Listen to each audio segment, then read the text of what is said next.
d'autres, mais que nous suivons simplement la continuité de la chose pour cet âge.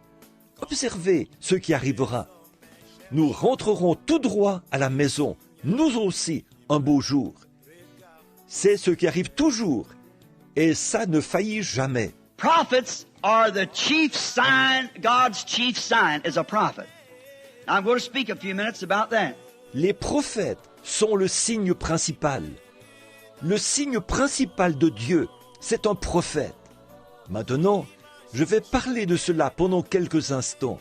They are His Word made manifest for that age, and that's the reason a prophet is always God's chief sign. He has never sent a judgment upon the earth without first sending a prophet. Just see, search the Scriptures. Ils sont sa parole manifestée pour cet âge-là. Voilà pourquoi un prophète est toujours le signe principal de Dieu. Il n'a jamais envoyé de jugement sur la terre sans avoir premièrement envoyé un prophète. Remarquez bien et sondez les Écritures. A prophet is a chief sign of God to His people that He has sent this person, this certain person like Noah, like Moses and Elijah and the prophets. He sends them to manifest the word for that age, to give His people a warning, just the same as He sends a cold spell upon the ducks to run them from the north to the south. Un prophète est le signe principal de Dieu pour son peuple. C'est une personne qu'il a envoyée, une personne en particulier, comme Noé, comme Moïse et Élie et les prophètes. Il les envoie pour manifester la parole pour cet âge-là, pour donner un avertissement à son peuple. Tout comme il envoie une vague de froid sur les canards, pour les faire fuir du nord vers le sud. Continuity in nature, continuity in the Word.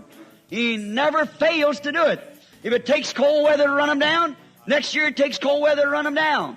If it takes hot weather to run them back, the next year it takes hot weather to run them back.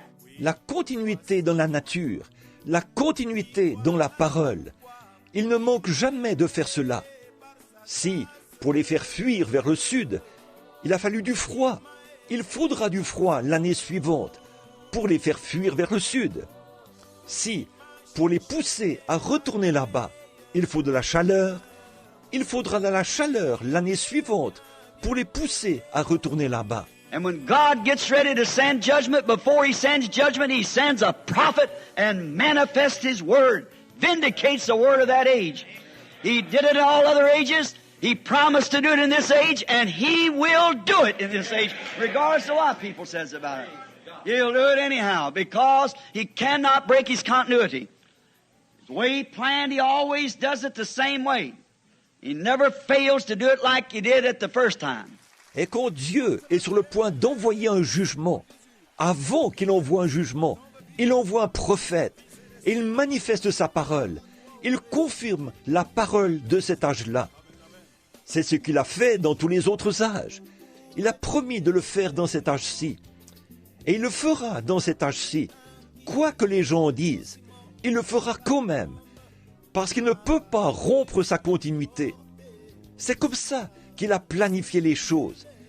Il les a toujours faites de la même façon.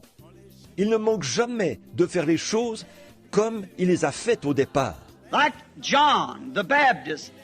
Now we'd had 400 years from Malachi to John. There had been no sign of prophet of the Old Testament.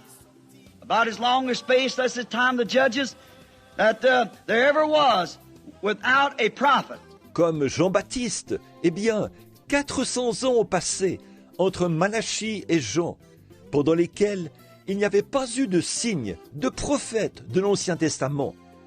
Cela a été la période la plus longue, sauf au temps des juges, sans qu'il y ait de prophète. What was the matter? Why didn't they have a prophet during that time? There was no word placed for that time. They had to wait until the time got right. They had to wait. Qu'est-ce qu'il y avait? Pourquoi n'y avait-il pas de prophète en ce temps-là?